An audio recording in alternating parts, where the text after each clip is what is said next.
Welcome to Two Hypnotherapists Talking with me, Denise Billen-Mejia, in Delaware, USA. And me, Martin Furber, in Preston, UK. This weekly podcast is for anyone and everyone who'd like to know more about the fascinating subject of hypnosis and the benefits it offers. I'm a clinical hypnotherapist and psychotherapist. I'm a retired medical doctor turned consulting hypnotist. We are Two Hypnotherapists Talking. So let's get on with the episode. Good idea. Shall we get on with the episode? Yeah, let's do that. Let's get on with the episode. And we decided to have a change today. We're having a Pride special. Actually, I should have told you put your flag up behind you. Yeah, well, I've sort of got rainbow of books. Rainbow books, yes. Yeah, that'll do. A rainbow of books. And of course, is me. And that, of course, is it's Pride Month, the month of June, on both sides of the pond. So. Yeah, it is. Even though a lot of the LGBT actual Pride events over here are in July and August in many places. Yeah. They're in, they're at different times of the year. Like Manchester, for example, has always been August bank holiday weekend. That's for as long as it's existed. Liverpool is the end of July, but yeah, nevertheless, everywhere's still, been rainbow washed, as we call it. So we're not rainbow washing our podcast for today by any stretch of the imagination. It's actually quite pertinent to us, isn't it? Yeah. Well, for those that don't know it, I'm a gay man. So probably twigged. Yeah. So well, thank you. So Pride Month. I do make frequent mentions of my husband. So Pride Month is underway, and we thought today Denise and I'd have a little chat about LGBT clients and hypnotherapy. Mm-hmm. Yeah. But you probably have more than I do, just because of self-identification. I would like to think of myself as LGBTQIA friendly, but I haven't walked that walk. Yeah, I can vouch for that. I haven't walked that walk, and it's different. Just as you have not walked my walk, so there are some things I think that you would clearly be better equipped to deal with. I mean, put it this way: as a hypnotherapist, one thing we're told in training is, bringing life experience to the job is beneficial. So I would say that I've walked that walk. Maybe that's beneficial for my clients, but it's a matter of preference, isn't it? And it's a matter of who people feel comfortable with overall. I wouldn't say I could particularly do a better job with somebody who's LGBTQIA than somebody who isn't, because that would be. But wrong. Surely it would depend on what their issue was. I would. Yeah. Say for example, somebody was coming to terms with recognizing their sexuality, because it does happen. It can happen later in life with people, or it can happen. Somebody in the 30s could have been fighting off feelings in that direction for many years and wants to finally accept themselves. Yes, hypnotherapy can help with self-acceptance. What it won't do and can't do, and I certainly wouldn't do, is help anybody change how they're feeling, what their preferences are, sort of thing. That wouldn't be the thing. You can have people though who have been aware of their sexuality from their early teens. They've lived with it, coped with it. They've been through that self-acceptance thing. They've gone through life openly, and then all of a sudden they get to 25 or 30, and a lot of issues from the younger years come back to haunt them, for want of a better description. Which is honestly true of most things in life. A lot of things you suppress while you're doing other things, like getting on with your career or whatever. Yeah. They'll pop up again. I actually have a question for you though. Now you're 10 years younger than me. Yeah. So you were coming of age at the time. Then there was a lot going on in the community as far as acceptance by the general community. A lot more. You got rid of the law for a start. Yeah, I mean, I remember the law being changed in Britain. Yeah, well, when I realised sort of thing around age 15, it had only been decriminalised for 10 years. So societal attitudes were still very much remembering it as a crime. Right. And so if you were dealing with a man who was 70, Mm. who was dealing with that, how do you how do you think the younger generation is responding to it? And now, of course, we're looking at some go back over here on this side of the Atlantic. I don't know what it's like for you, but Well, that's big news over here because, you know, there are a lot of fears being expressed over here, especially in the trans community. A lot of fears being expressed about things going backwards rather than forwards, especially in terms of the trans community. I mean, that's a whole other argument sort of thing. You know, we're trying to talk about hypnosis and the LGBT community, but it is scary times. And, you know, again, you talk about sort of going back 40 years, whatever. All the gay pride events, they were protests. They were real protests. People were just fighting for the right to exist, fighting for equal rights, fighting to be acknowledged, protesting. I use the word fighting. yeah, that was what I was thinking. I was thinking that the younger generation has only seen the fun stuff because they didn't need to be protesting, but now things are changing again. So are younger gay men and women having more issues or fewer issues than you had at your age, do you think? I can see the issues increasing, and I've certainly seen the issues in my younger trans clients. Yes. And that fear, it's that, you know, when we are bombarded with bad news like we were during COVID, you start to concentrate on it, amplify it, and it really puts fear in there. Certain young clients seeking out news that affects their community, their gender, etc. And then, you know, unfortunately, we're that way inclined. We concentrate on it, and then it's causing anxiety. Yeah. So I've been helping clients with that. In terms of the younger people, I mean, I'll give you a similar analogy then. Okay, because I'll you know, just say go back 5 years before all this present issue started in the press and one thing and another. 5 years ago, the younger LGBT generation, yeah, it was all about having fun, and they hadn't been through what my generation had been through. But isn't that a little bit like the generation before me saying, we fought for your country, we fought in a war? You know, I've no idea what that was like. And yes, we got all the benefits from it, from the generation before us for what they did. And I suppose you could say, broadly speaking, that's the same as the LGBT community gaining the benefits of the protests of the generations before them. But then my generation must have benefited from the ones who caused the stink to get the law changed. I mean, I don't remember if that was a big public thing that got the law changed, or, you know, to decriminalize homosexuality in the 60s. I don't know if that was due to a big public outcry or if it was just a case of modernization within government. I don't know. I was I was what, 12, I think. He changed the laws and like that. So I was oblivious really, but I do remember it being in the Daily Express. Oh, I'm reading about it. Thinking, that's strange. And then there was this whole discussion of the fact that it wasn't illegal to be lesbian. Anybody never was. Just to be male. Yeah. Yeah, and you know why, don't you? Well, supposedly because Queen Victoria was very naive, but who knows what the real reason was. Apparently, when they were making the laws, they were too frightened to tell her there was such a thing as lesbians. Yeah, that's what I mean. I'm not sure. I'm not sure she was really that oblivious, but maybe she was. I don't. They rewrite history all the time. I've no idea. Maybe someone will comment actually about if that's an urban myth or what the truth is behind that or anything else. Yeah, someone who wants to comment, leave a comment below. So do you market yourself intentionally to the community? No, I stick a rainbow flag on my LinkedIn profile. People who know me know I'm an openly gay man. I don't specify it on any other advertising because it's almost as if you're trying to put other people off. I welcome absolutely anybody and everybody who needs my help.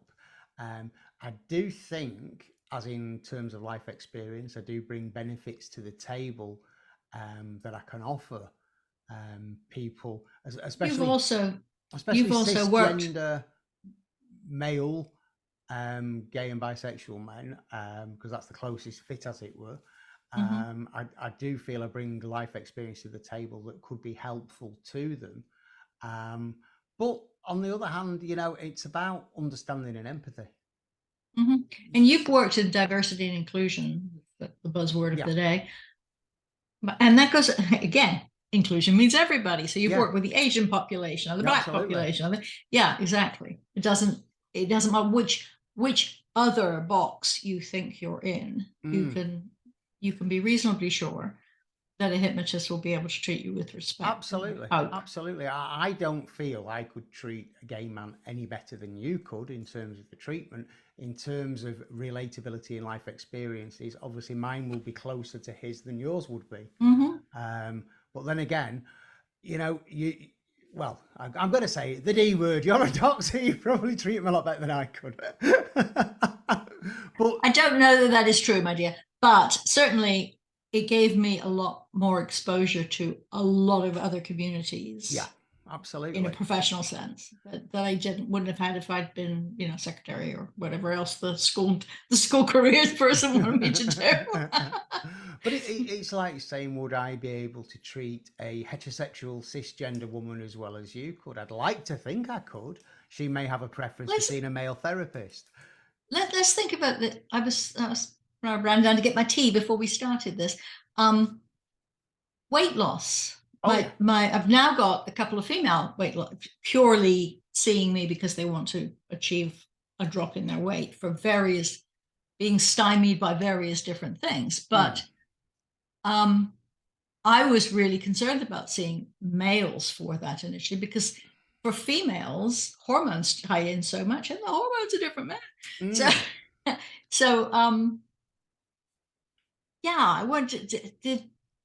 Do you see people for weight loss? Do you see women as well as men? Yeah, absolutely. I see more women than men for weight loss. Is that because we have been socialized to think of ourselves as fat permanently? Are these people with significant weight, morbid obesity, or people just want to lose 5 pounds? I think no, I wouldn't say anybody who just wants to lose 5 pounds. No, I think from the number of female clients I have and from my conversations with them, because obviously, you get chatting with everybody, don't you? I think it's nothing to do with gender or sex. It's to do with the fact that I've been there, done that, and lost the weight with hypnosis. That is the deciding factor, and they want to come to me for that. Again, though, there's another typical one. Would I be able to treat a weight loss client any better than you could? Absolutely not. No. But they can relate to me because they know I can relate to them, maybe because I was grossly overweight. So maybe as soon as I start to explain the mechanics behind you realize I've lost as much weight as you. I just did it in these peaks and valleys. Oh, that's like the one who says giving up smoking is easy. I've done it hundreds of times. Yeah, exactly. But yeah, I think I don't think it's anything to do with gender. Maybe if I hadn't lost a lot of weight with hypnosis, those female clients would feel less inclined to come to me. I don't know. Maybe they'd feel more comfortable with another hypnotherapist who had lost weight. I think that would be the deciding factor rather than the sex or gender of the therapist on that one. Yeah, certainly for things like the driving. Getting clients for driving or crossing bridges or flying, those things. I don't think people even question what other life experience you have. Yeah. They just want to know that, can you fix this? Can we do it now instantly? No, it doesn't work. Yeah. Let's say somebody wanted to come to you for confidence though, for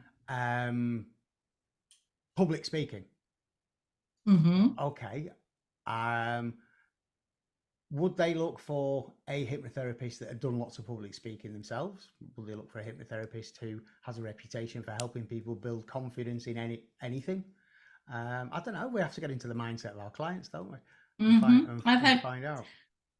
Don't have so many hypnotists around me that I tend to be either the first or second person people call. There aren't that many close by. I mean, close by is relative. If you go up to Philadelphia, which is a stone's throw from me, there are quite a few. But yeah, general confidence. I think public speaking is a less gendered thing. But confidence in your voice When you talk about public speaking, it's the standing there and am I going to forget everything I'm going to say? So going into an exam, isn't it? And having people in front of you. I don't see that as particularly gendered, but confidence in one's voice, confidence in being heard. When I would go to run a code, particularly in my junior days, quite often I would be initially ignored while male voices, much more junior to me. Can you just explain what run a code means? Oh, sorry. When somebody's collapsing and you have to give orders for resuscitation. Okay. Sorry. Thank you for anybody watching who's not a doctor. but I've never heard that expression before. Is it an American? Oh, really? Yeah. No, I think it's a code. Maybe, but it's. Yeah. I mean, a crash or a code is usually. Oh, yeah, crash. I understand. Yeah. Yeah. So if you walk into a room, generally speaking, there's a lot of noise going on, but there's one voice saying, do this, do this, do this, do this. Yeah. And we're not usually on the body. That doesn't sound very polite, does it? Because you've got to stand back and you've got to look at the whole situation. And usually, particularly if you've worked at a hospital more than 5 minutes, they know who you are. And so they defer to you because you can only have, it's like too many chefs, right? You have to have one person seeing what's going on. But when you work while you're in training, and so they don't necessarily physically recognize you. And when you're learning, and when you are a new doctor or nurse for that matter, you can sound a bit timid. Women have a tendency to say please and thank you, even in situations where they're not really asking you to do something, they're telling you to do something. And so those little things. So that kind of confidence, I think, might be a more gendered thing. I don't know if men understand that. We've talked about mansplaining. You and I have talked about it. I don't think we've talked about it on the show, but that is a part of it. It's this sort of assumption, I'm male, therefore I am in charge. Yeah. Men do that all the time in lots of situations. But also, don't you feel that when you've got that kind of situation, if a woman were to take the lead and use a strong voice, some men would view that as, oh, she's being hysterical.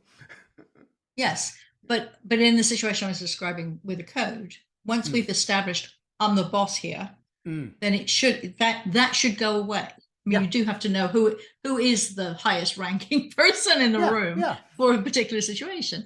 But once that's established, then that's good. I did go upstairs when I was working ER fairly early on. One of the pediatricians was down chatting with me in the ER, and she got called up to the delivery room for a stat section with a baby in severe distress. And I thought, what else to do? I'll come up with you. So I did. And so I was gowned up.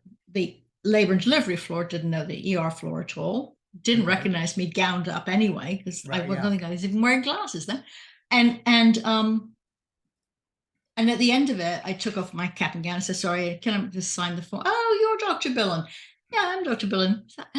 Didn't you hear me say, yeah, we just realized you knew what you were doing, so it was fine. Yeah, done it once or twice. Yeah. Getting back on topic though about sort of gender and sex and LGBT and this and that and the other. No, I don't specifically advertise for that community. I just let people know that I identify under the rainbow flag by having the rainbow flag on my LinkedIn profile. I suppose it's also there to put off anybody who may be homophobic. Because that's something that's you don't want somebody walking in and saying, oh no, I can't see you, and leave again, because who needs that? well it's not just that. I wouldn't want anybody in there spouting out homophobic comments or misogynist ones or racist ones. So you tend to find a rainbow flag will put off bigots. will put off or maybe would it make you a target? I'd like to think not. Do you get lost? You're a little troll from your first foray into writing articles for newspapers, which is coming along splendidly. You did get a little bit, but that wasn't that was just who the heck are you kind of that was more a thing against therapists than anything else. Sexuality didn't come into it whatsoever. But so what situations though do you think would be better served you would be a better fit, other than client comfort, because obviously they have to, you have to build rapport. They Yeah. have to know that they can trust you. And of course, they probably can assume that with you more than they will assume that with me. Yeah, perhaps if it was to do with insecurities in relationship issues, Mhm. I would have a better understanding of how gay relationships work than perhaps somebody who isn't gay would. How about this more subtle stuff? Like, say somebody's coming to you because their career is going sideways and they think that they need to change the way they relate to their boss. I'm trying to think of what would somebody come to a hypnotist for. But do you think that if that were a gay client, do you think any of their previous story might be coloring it that I may not see? Um, well, you personally probably would see it given your experiences and previous career. So let's say another hypnotherapist may not see. Yeah, in terms of they may not be completely au fait with the processes that most people who live under the rainbow flag go through. Again, the realization, the self-acceptance, the self-loathing at times, not everybody. There's also the wearing down microaggression stuff that happens. I mean, I do think that tends to be a little over. Every time somebody asks me where I'm from, I'm not offended, partly because I'm white and I have an English accent. So clearly they're just asking me where I'm from. But a lot of people do feel a question. Are you asking me because you're genuinely interested in geography? Or are you asking me because you don't think I belong here? You know, there's that kind of questioning. Yeah, I don't know. I mean, so people in America don't think you're American, so they ask you where you're from. I mean, if you walked around over here, people will just assume you're American or Canadian. Well, no, they ask me, they think I'm American because I sound Yeah. funny to them now. Yeah. Yeah. Yeah, you sound American to me. It's only now Was I one of know my- when I listen to some of the words you say, and it's like, oh no, that's definitely British. was one of my mum's biggest fears when I came to live here. She wouldn't be able to understand her grandchildren. Oh dear. No, it's sorry, I lost my thread now, as we always do because we go all over the place. In terms of understanding what people have been through or things that can pop up, yeah, it's that it all depends really on the individual, what experience they had in their coming out, in their acceptance. Because there is a thing that's said quite often: you continue to come out for the rest of your life. Every time you meet a new person, surely. Yeah, every time you meet a new person, change job, this, that, the other. Whereas these days, it's like, well, up until very, very recently, these days, it's just no big deal anymore. It's like, for example, when Nick started his new job, on his first day, he was asked, "Are you married?" He said, "Yeah, I'm married to a man. He's called Martin." And it was like, okay, no big deal. I think the little story you told me the other day was very sweet. Oh yeah, I know, but that may just give somebody's details away. So okay, we won't talk about that. Yeah. Yeah, there are lots of little assumptions that we make about people. Yeah, but basically somebody thought because it was two men in the house, we must eat terribly because there's no woman to cook for us. And then sent lunch, which was the loveliest thing to do. Right. It absolutely was the loveliest thing to do. It was like, well, they made a completely incorrect assumption for all the right reasons. Exactly. Yeah, for all the right reasons. And that's it. And that's the thing these days about getting touchy over things. Or when you say microaggressions, I don't know, maybe I'm just not that touchy in my old age. Very, very few things would bother me, for example. Usually when people ask questions, it's from a place of wanting to know more. Mm-hmm. Yeah, microaggressions usually are the things that, like, I'm losing words today. It's to say things like, Barack Obama is very well spoken. Well, yeah, one would hope. He's an attorney. He's on red. Not anymore, unfortunately. But those kinds of things. There's sort of it's yes, it's true, but it's pointed out because of other traits, clearly in his case, because he was Black. Yeah, so they expect him to be jive talking. Yeah, exactly. So, but sometimes that's just genuinely, people really do miss the fact that that guy could put a sentence together. He never lost his words. Well, did speak a little slowly, but yeah. Did you ever see the arguments though about him using hypnotic language in the way he does his speeches? And so he should. Yeah. And when you say hypnotic language in that sense, it was as in getting people's attention, keeping their attention, keeping them focused. And of course, he was very, very good at that. Yeah. And I just did it then. Yeah. So the overall feeling is that you or I are equals. Yeah, absolutely. Some people might prefer to talk to me. Some people might prefer to talk to you, and that's fine. Yeah, well, you're far more learned than I ever will be. Yeah, unless we've got jewelry questions. Yeah. But yeah, it's, how can I say, yeah, life experiences. But then, I don't know, if a woman came to you because she was lacking confidence and not feeling herself anymore and feeling anxious after the menopause, who's she going to come to, you or me? She's going to instantly relate to you. She'll know that you can relate to that situation. And therefore you would be the best therapist for her. So yeah, it is. People pick people anyway, don't they? True. But once the person's self-selected the therapist, then the issue is does the therapist ever feel that they should not be treating somebody? I shouldn't say treating, helping somebody, because they won't be able to understand something. And would telling somebody, I don't understand, I just can't get my head around what you're saying, because that sounds like you disprove, even though it isn't. It's just, honestly, I don't understand why it's an issue.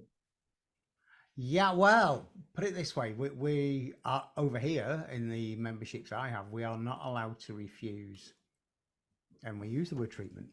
We're not allowed to refuse treatment to somebody, on any kind of discriminatory basis.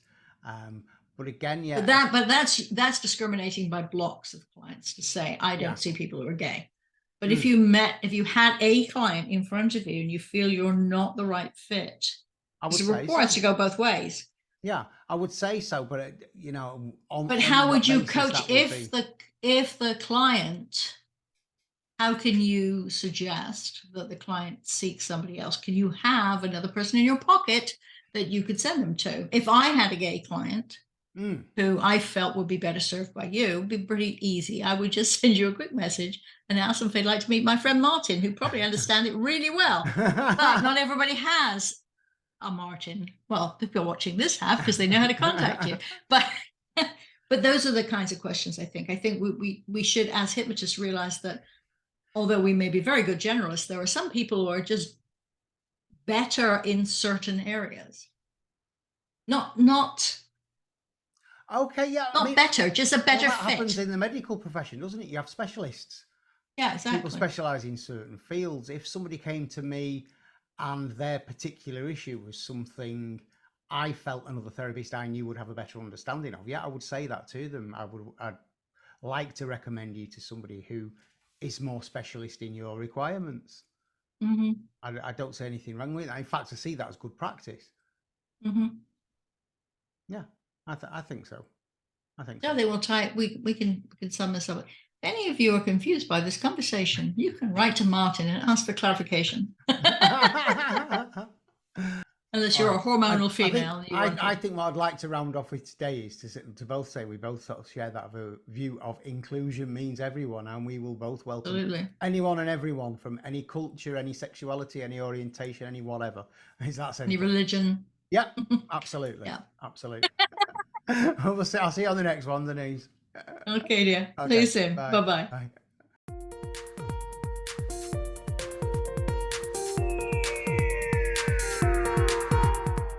We hope you've enjoyed listening. Please remember, this podcast is designed to give you an insight into therapeutic hypnosis and is for educational purposes only. So remember, consult with your own healthcare professional if you think something you've heard may apply to you or a loved one. If you found this episode useful, you can apply for free continuing professional development or CME credits using the link provided in the show notes. Feel free to contact either of us through the links in the show notes. Join us again next week.